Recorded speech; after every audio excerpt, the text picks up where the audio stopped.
Welcome, everyone. My name's Ben Henry. I'm with Away Home Washington, and welcome to our second episode of our podcast and talking about ending youth and young adult homelessness here in Washington State. A special celebration to commemorate Pride Month. We're really deep diving into some of the equity issues when it comes to our work around homelessness, really talking about the LGBTQ plus community, the QTBIPOC community, and some of the inherent challenges that we're facing and seeing out there. Really excited to be speaking with a lot of special guests here on the team who are doing just incredibly innovative work when it comes to, quite frankly, ending youth and young adult homelessness. That is the goal, and we are unabashed about our pursuit of that.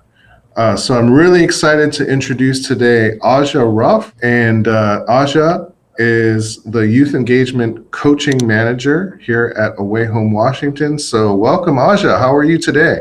I'm doing great. It's a wonderful Tuesday. How are you today? It's glorious and sunny out, and we're getting great natural light in the room here today. So yes. Thank you so much for being here. Why don't you introduce yourself to the audience here? Tell us a little bit about yourself and the work you do. Of course. Well, as you've mentioned, my name is Azia Ruff. I like to go by she and they pronouns, and I'm the Youth Engagement Coaching Manager at Away Home Washington. So my role is to provide targeted coaching and technical assistance around youth and community engagement to the 9 anchor communities that are working to end youth and young adult homelessness in Washington State.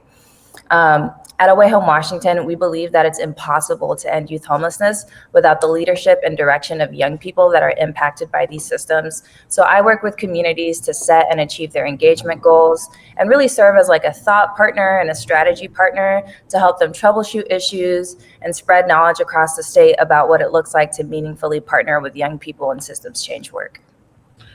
Oh, wow. That sounds intense, and it sounds really important what you're doing. Can you kind of explain, like, what is an anchor community? An anchor community is a community. Right now we're set up in Washington State, and there's 9 of them, and all of these communities has taken on this challenge to prove that it's possible to functionally end youth and young adult homelessness.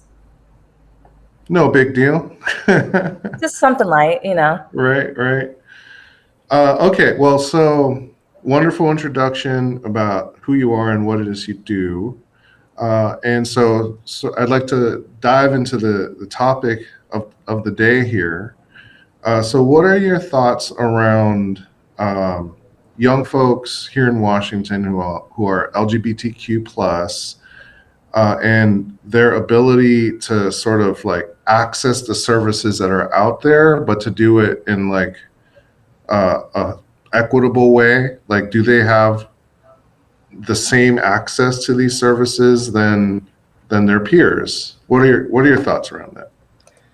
I'm going to give a bit of a long answer that turns out to be pretty simple at the end of the day. But basically, I think what I want to start off to say is that as one person in one place, it's really tough for my own feelings, to really encapsulate everything that's going on in this big sector, in this big state of Washington State. But that's why we have data here to tell us the stories about who is experiencing homelessness and how their community's homelessness response systems are really serving them. And so we know from Chapin Hall's missed opportunity studies that LGBTQ plus young people are 120% more likely to experience homelessness than their cisgendered and heterosexual peers.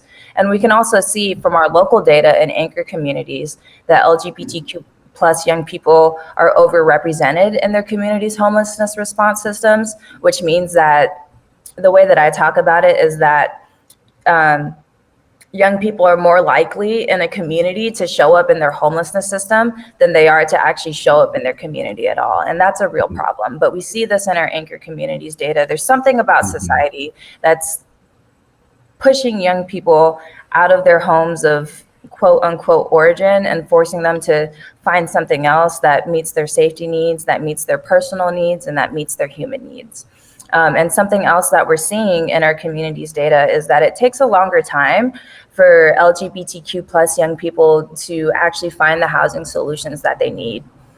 But so we have all this data that paints quite a picture about how the system is responding to the needs of LGBTQ plus young people. But really, I just want to say that the best storytellers about this issue are the young people who are impacted by homelessness themselves. And that's a big reason why we have our anchor community model set up the way it is, and a big reason why we have my role in place to really coach communities to build strong communication loops with the communities that are impacted by their systems.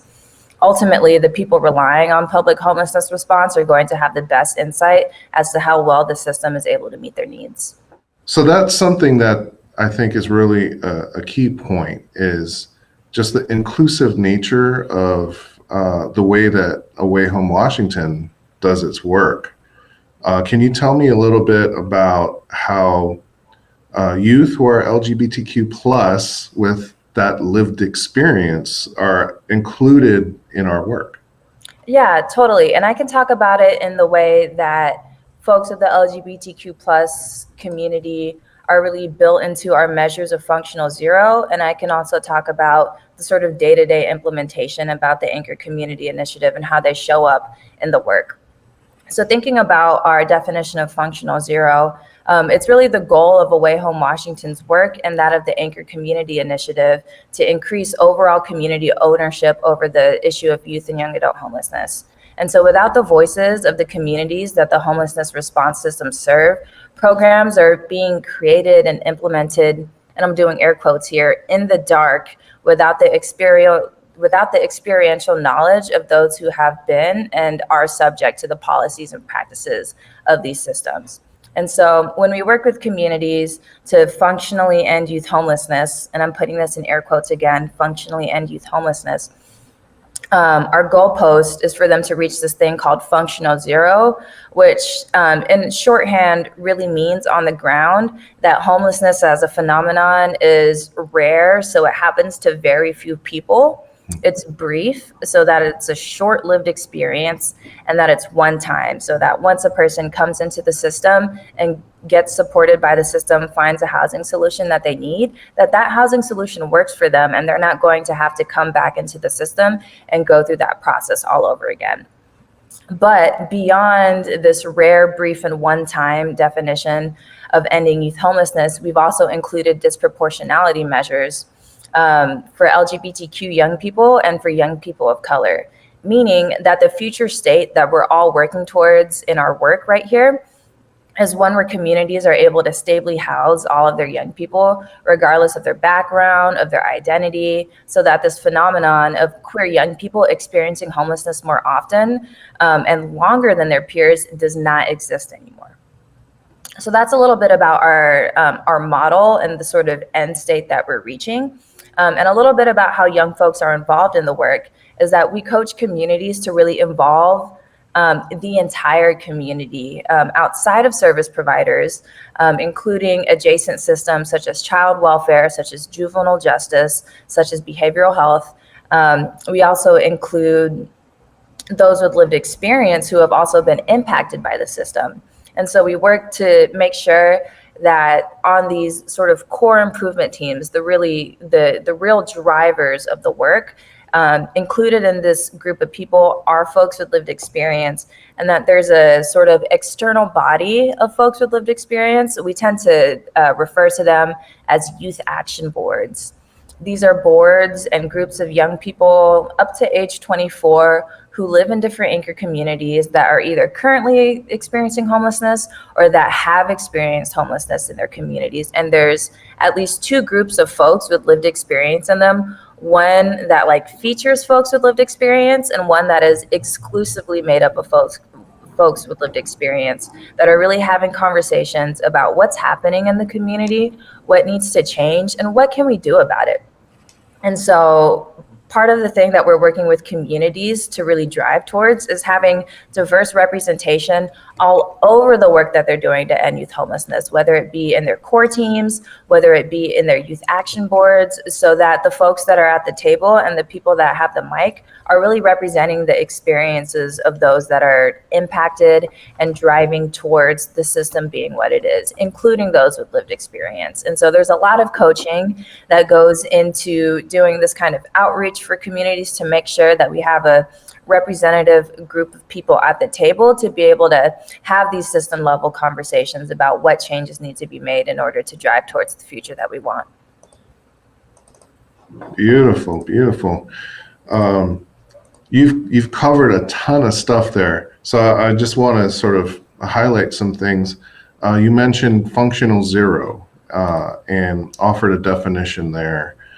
And that's basically the goal of Away Home Washington in each of these anchor communities is to achieve functional zero, which is basically this idea of like, there's anyone who might be experiencing homelessness, there's a solution for them, or there's a place for them. Is that accurate? Yes, totally. And there's a few ways that we talk about it. I tend to talk about it in sort of two tracks. One is this functional zero, which I equate to that rare, brief, and one-time sort of situation that I was telling you about. And another sort of like simpler way that we at Away Home Washington talk about it is this idea of a yes to yes community, or a yes to yes state where what is that? The idea of yes to yes is basically, I'll explain it in two ways. It's basically like a community that's able to really be able to meet young people where they're at and to meet the needs that they have. And so the idea of yes to yes is that like a young person who's in need of like housing support can like go to their community and say that like, yes, like I need some support with this. Will you help me out? And the community has the resources and has the capacity to really truly and meaningfully say, I hear you. Yes, we can help you out. Let's go see what we can do. And so I think that the idea of yes to yes and functional zero pair really well, because I think a system that is saying yes to yes is able at a high level to make sure that they're preventing homelessness when it happens, that they're swiftly resolving it when it happens, and that they're like meaningfully and when possible, like finally resolving when it happens. So thinking about that rare, brief, and one time. And so, yeah, basically yes to yes is the idea of a community saying yes to a young person that says yes to its community. Oh, I love that. I love how that's crafted there. And I mean, it takes a lot for someone who might be experiencing this, who might be facing some challenges in life, to be able to say, yes, I need help. Like, that's not an easy thing for someone to do. And when they do that, it's on the community to be able to meet them where they're at. So I think the yes on both sides of that makes a lot of sense. It does. And it's a lot of work on both sides, like you said. Yeah, I think it's hard I think regardless of your background, it's really hard to ask for help just because of the society that we built. We love this idea of pulling ourselves up by the bootstrap and like everybody teaching themselves how to fish, but like who taught the first man how to fish and who taught the second person how to fish, right? Like that's a collaborative effort. And even when somebody's hungry, right? Like, are you going to really take the time to be like, oh no, you need to learn how to fish? Like, no, I'm hungry. I need to eat. Can I get some food in my belly? And then we can talk about these skills. But like, I'm not going to be able to concentrate if all I can think about is the meal that I haven't had yet. Oh my gosh, that's profound. Yeah, there's this feeling in this, it's an American thing maybe, of rugged individualism and every person for themselves. And I think we're strongest when we're in community together, when everyone's got each other's backs. I think that's so real. And I've thought about this a lot, and I've been trying so hard. I'm the kind of person that likes to think for fun. So sometimes I'll just be on the couch and I'm stroking my imaginary beard. And sometimes I try to find these examples. And I'm like, what is a truly individual act of life? What is something in life that we do that requires absolutely no support, absolutely no interference, absolutely no influence of somebody else? I mean, thinking about what it takes to even be put into life, right? Like you need at least two other people in order to exist in the first place. And we've built a society built on cooperation to where the way that we survive is really cooperating together. And I think that something has happened in our busyness to create these systems that work for hundreds of millions of people, that there's been some needs that have been left out of consideration for a long time. We need each other, and that's okay. Yeah. There's an astrologist that I really appreciate. Their name is the People's Oracle, and they said this phrase that has stuck with me for the last few years, which is that survival has always been a shared burden. Wow. We should put that up on the wall here at HQ. Indeed. We should put it next to the proverb that we have. Yeah. That'd be nice. That's beautiful. Okay. Shifting gears a little, you also talked about the disproportionality that exists amongst the LGBTQ plus community, amongst QTBIPOC community folks, and how they are experiencing homelessness at higher rates than everyone else. You said it was like 120%? Yeah, they're 120% more likely to enter the experience of homelessness than their cisgendered and heterosexual peers.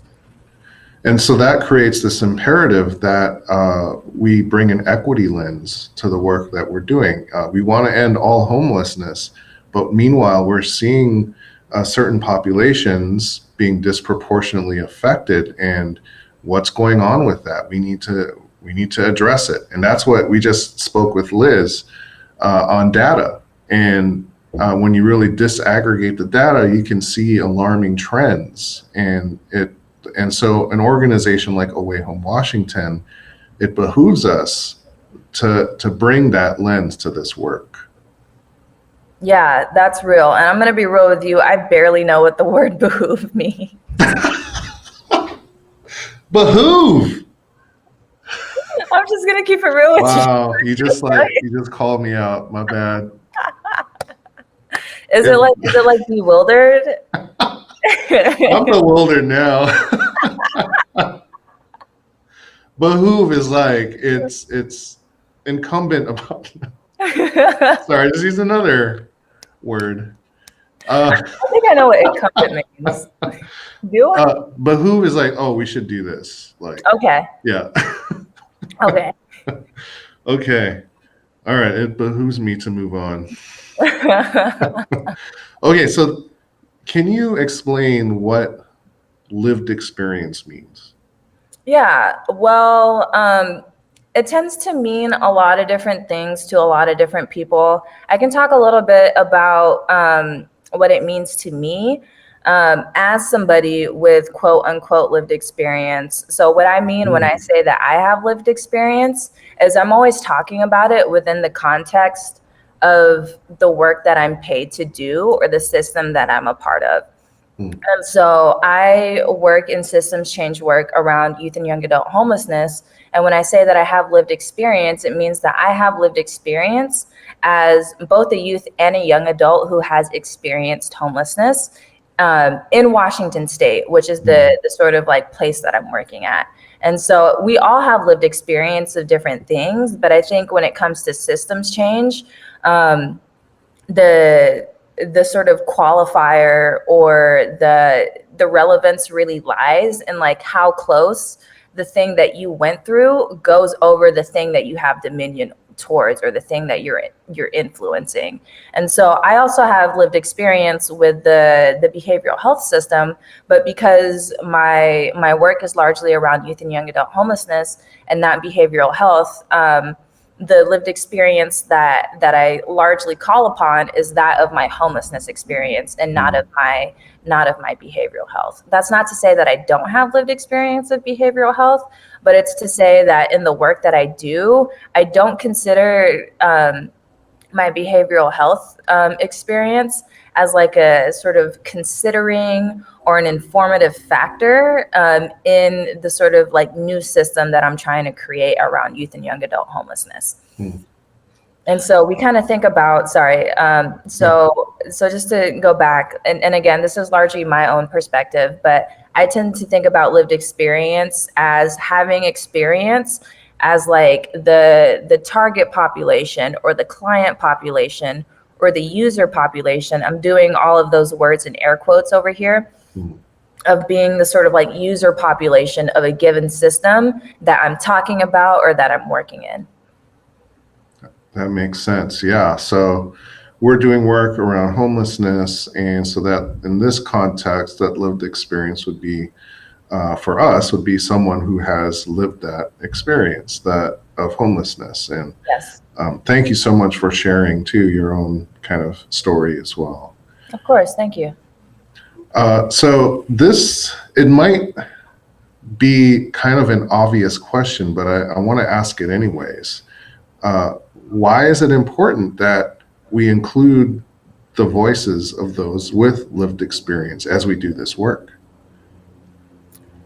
This is going to be a bit of a personal answer as well. You know, our systems, our society, even though they are systems, they are societies, at the end of the day, they're made up of individual people, and they're sort of informed by the culmination of all of these individual people's thoughts and perspectives melding together with the tools that we've built.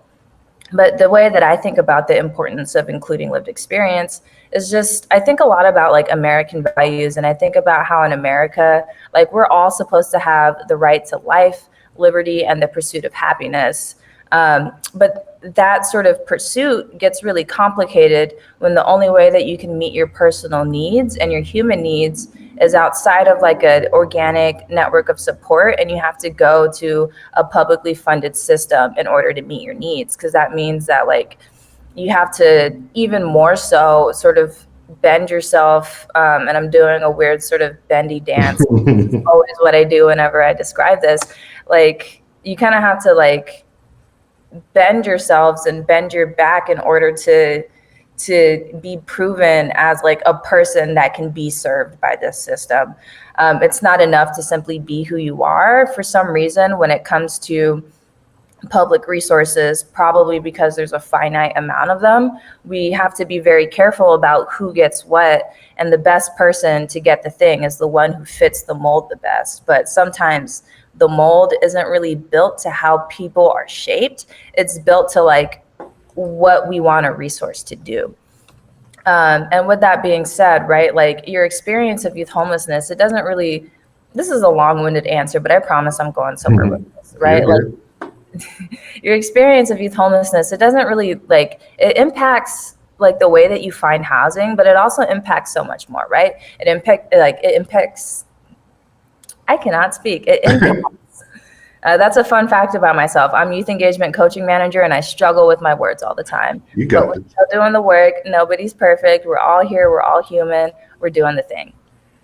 So it impacts the way that you find housing, but it also impacts where that housing is. If it's close to your family, if it's far away from your family, if it's far away from your friends, are you able to go to school where you find housing? What job opportunities are there? Are these things that actually give you life? And so this sort of home base of like where your housing is can really change the trajectory of your life forever. And if you have to sort of walk hand in hand with the system in order to meet that needs, rather than like purely by yourself, it takes away a little bit of the agency that you're able to really exert in that process. And so I'm a really strong proponent of like building systems that are informed at every step by the people who need them, so that they can better serve those who that these systems were intended to help. Because when things are designed and implemented considering the true needs and realities of the people that they serve, the better chance that they have to like actually serve that need. Love it, love it. Okay, so it being Pride Month, sort of along that same vein of why we want to make sure that those with lived experience and their voices are being heard and actually have that agency that you talk about. What about specifically for LGBTQ plus QTBIPOC folks and who have that lived experience? Why is it important to include those voices in the work that we're doing? I think it's this. I think the same reasons apply. I think it's to like have user voice really inform the structure of a system, so the system can really meet the needs of those who are using it. But we know that those who are of the LGBTQ plus community and those who are people of color, they tend to need this system more often than their peers who do not share that same identity. And so I think that if you think about just like how many people use the system, these communities and their need of the system holds more weight because there's more people of these identities that really need the system. And I think that that's just more imperative to really include those perspectives into the way that we're designing and carrying out these systems. You know, like your identity, your creed, and your background, it doesn't change the fact that you've been impacted by things, though we know that certain backgrounds are more likely to experience homelessness because of who they were born as. And so, like we know, LGBTQ plus young people as a whole are more likely to experience homelessness than their peers who aren't in this community. And I think the thing that I'll just end off this question saying is that it's really not possible to end youth homelessness if we don't create systems that are informed by and serve those who use it the most, right? Like if we're not serving those who use it the most, then we're still gonna end up having all these people who need it because they're not being served. And this is the greatest group of people. Love it, love it. Okay, so we are coming to a close here, and Azia, I just want to really thank you for all of your time and your really unique perspectives working with Away Home Washington as a coaching manager.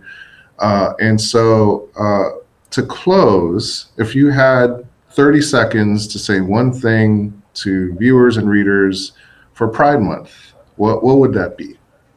I would say that positive change and its potential to become a reality have always, and they will always exist. It's just, you know, and maybe this is just our certain gift or certain curse as being born as human beings, but really it's our eternal task as human beings to seek out the change that we want and to use the tools that we've already made in order to make that change that we want viable to happen. So just to say it again, like the future that we want is out there, but we're just tasked as human beings, as capable human beings, to really make it a reality. And we can, but it's only going to happen if we do. Oh my gosh, our eternal responsibility. I love it. Oh my goodness.